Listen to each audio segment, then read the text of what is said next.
నారాయణ్ రామ్. మీరు తరచుగా గమనించి ఉండవచ్చు, ఒక వ్యక్తి మరో వ్యక్తికి సహాయం చేస్తే వెంటనే తన కృపను ప్రదర్శించడానికి ప్రయత్నిస్తాడు. ఒకరు ఏదైనా ఇవ్వగానే దాన్ని తిరిగి అడుగుతారు కూడా. ఇది చేయడంలో వారు ఒక్కసారిగా కూడా ఆలోచించరు. నిజంగా వారి స్వంతమైనది ఏమిటి, వారు ఈ ప్రపంచానికి ఏమి తీసుకుని వచ్చారు, వారి చేత కలిగిందల్లా ఆకాశం, అంతరిక్షం మరియు ప్రకృతి కల్పించినదే.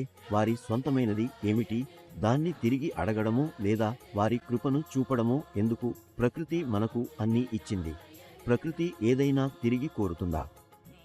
సూర్యుడు, చంద్రుడు, ఆకాశం, గ్రహాలు మరియు నక్షత్రాలు మనకు ఎన్నో వస్తువులను అందిస్తాయి.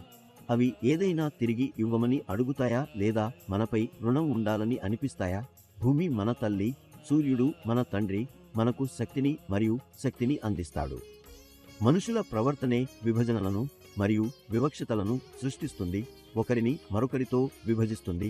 మనం ఆకాశం మరియు ప్రకృతిని గమనించి నేర్చుకోవాలి. సూర్యుడు ఎప్పుడూ చెబడు, నేను నా కాంతిని ఈ జాతికే ఇస్తాను లేదా ఈ మతానికి చెందిన వారికి ఇవ్వను అని. ఆకాశం ఎప్పుడూ చెబడు, నేను ప్రాణం అందించను అని. గ్రహాలు మరియు నక్షత్రాలు ఎప్పుడూ చెబవు, మేము మా శక్తిని ఇస్తాము అని. ఈ విధమైన ప్రవర్తనను వ్యాప్తి చేసే వారే మనుషులు.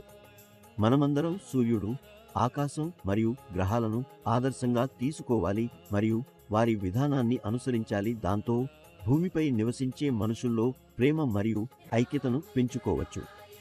ఈ రోజుల్లో కొందరు స్వయం నిర్ణీత మత రక్షకులు కులం, మతం మరియు ఆచారాల ఆధారంగా భయాన్ని ప్రజల్లో నింపుతున్నారు. ఒక నిర్దిష్ట కార్యం చేయకపోతే విపత్తు సంభవిస్తుందని ప్రజలు నమ్ముతున్నారు. ఈ భయం కారణంగా ప్రపంచం బతకడానికి బలవంతం చేయబడుతోంది.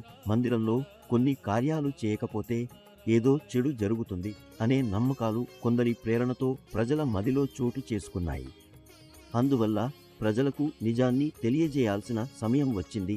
మహా నిజం ఏమిటంటే, మనం ఉన్నదల్లా లేదా మనకు కలిగినదంతా ప్రకృతి మరియు ఆకాశం వల్ల వచ్చినదే. కాబట్టి మనుషులు సృష్టించిన భయాలకు భయపడాల్సిన అవసరం లేదు.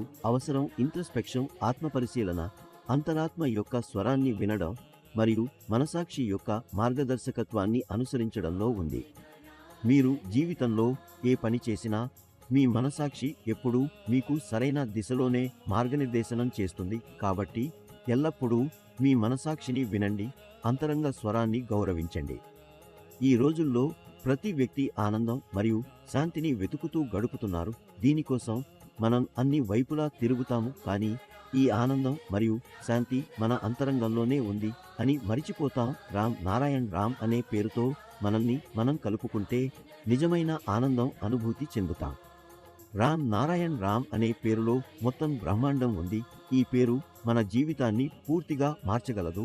ఇది మన మదిలోని అన్ని భయాలను తొలగిస్తుంది మరియు ఆనందం మరియు సంపదతో మనసును నింపుతుంది. రామ్ నారాయణ్ రామ్ అంటే జీవితం. ఈ పేరును జపించండి మరియు మీ జీవితంలో జరిగే అద్భుతాలను చూడండి.